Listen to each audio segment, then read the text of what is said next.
আমি মনে করি কোনো একজন মুসলমান যিনি আল্লাহকে বিশ্বাস করেন, রসুলকে বিশ্বাস করেন, আখেরাতকে বিশ্বাস করেন, পরকালে বিশ্বাসী কোনো মানুষকে একজন মুসলমান কাফের বলা, কুফরি বলা জায়েজ না। হাদিস আল্লাহ রসুল নিষেধ করেছেন এবং হাদিস এভাবে বলা হয়েছে, কেউ যদি কারোর জন্য এটা বলে তো যে বলল তার দিকে এটা ফিরে আসবে, তার জন্য এটা প্রযোজ্য হবে।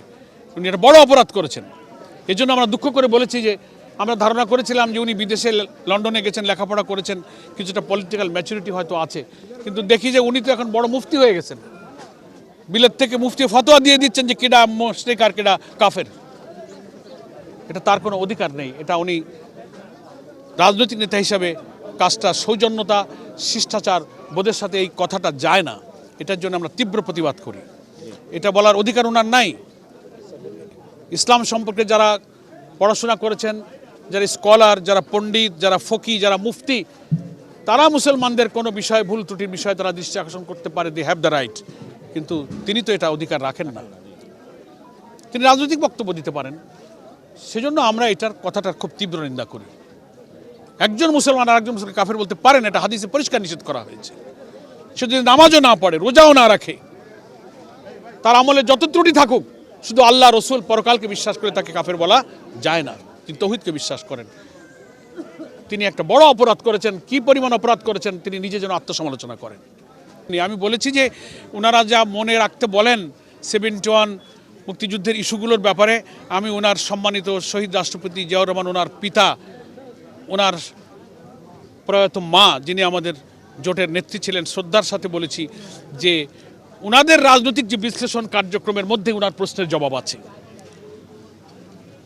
79-এর পার্লামেন্টে শহীদ রাষ্ট্রপতি জিয়াউর রহমানের জীবদ্দশায় যারা পূর্ব পাকিস্তানের সময় অখণ্ড পাকিস্তানের পক্ষ নিলেন, এরকম 14, 15, 16 জনের নাম আমরা দিতে পারবো। তাদেরকে ওনার পিতাই প্রধানমন্ত্রী করেছেন, শাহজুর রহমানকে প্রেসিডেন্ট করেছেন, আব্দুর রহমান বিশ্বাসকে, প্রচুর এমপি ছিলেন, মন্ত্রী ছিলেন। এই প্রশ্নের জবাব উনি তাদের কাছ থেকে নেবেন। ওনার মা যখন বিএনপি নেত্রী 91 সালে জামাত ইসলামী 18টা আসনে জিতলো, ইন্ডিভিজুয়াল ইলেকশন করে, আমরা তখন কোনো জোট করিনি।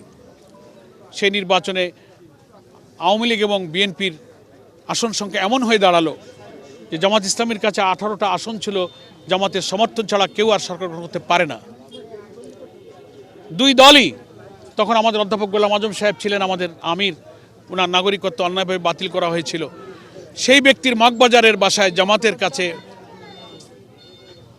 বিএনপির সিনিয়র নেতাদেরকে পাঠিয়েছিলেন, আওয়ামী লীগের নেতাদেরকেও পাঠিয়েছিলেন। জামাত সেদিন বাংলাদেশের রাজনীতি, তার ভবিষ্যৎ, ফারসাইটনেস সব কিছু চিন্তা করে আমরা আধিপত্যবাদী শক্তির হাতে দেশটা চলে না যাক, সেই বিবেচনায় আমরা বাংলাদেশ জাতীয়তাবাদী দলকে সরকার গঠনের জন্য জামাতের 18 জন এমপির নিঃশর্ত সমর্থন আমরা দিয়েছিলাম। মানুষ একটা দলকে সরকার গঠনে সাহায্য করে, সেখানে মন্ত্রী চায়, পদ চায়, পদবি চায়, নানান জায়গায় তারা অংশীদারিত্ব চায়। উইদাউট শেয়ারিং দ্য পাওয়ার, আমরা কোনো শেয়ারিং না করেই নিঃস্বার্থভাবে কোনো কিছুর বিনিময় ছাড়াই আমরা দেশ জাতিকে ইসলাম এবং আধিপত্যবাদ বিরোধী শক্তির পক্ষই মনে করে আমরা সেদিন বেগম জিয়াকে সরকার গঠনে সাহায্য করেছিলাম। তাই আমি আজকে বলেছি,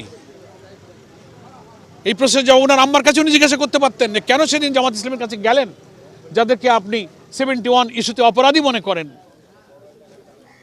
ফলে এটা শেখ মুজিবুর রহমান, যাকে বাংলাদেশের স্বাধীনতার স্থপতি বলা হয়, তিনি জীবিত অবস্থায় এটাকে তিনি সমাধান করে গেছেন। ইট ওয়াজ ডিসাইডেড ম্যাটার। তিনি সবালকে ভেদাভেদ ভুলে অনৈক্য বিভেদ আর এদেশে না থাকুক, ওই সময় যারা এই রাজনৈতিক ইস্যুতে দ্বিমত করেছেন, ত্রিদেশীয় চুক্তি হয়েছিল। আপনারা সাংবাদিক, আপনারা জানেন, তখন পাকিস্তানের পররাষ্ট্রমন্ত্রী ছিল আব্দুল আজিজ, ভারতের পররাষ্ট্রমন্ত্রী ছিল শরণ সিং, বাংলাদেশের পররাষ্ট্রমন্ত্রী ছিল ডক্টর কামাল হোসেন।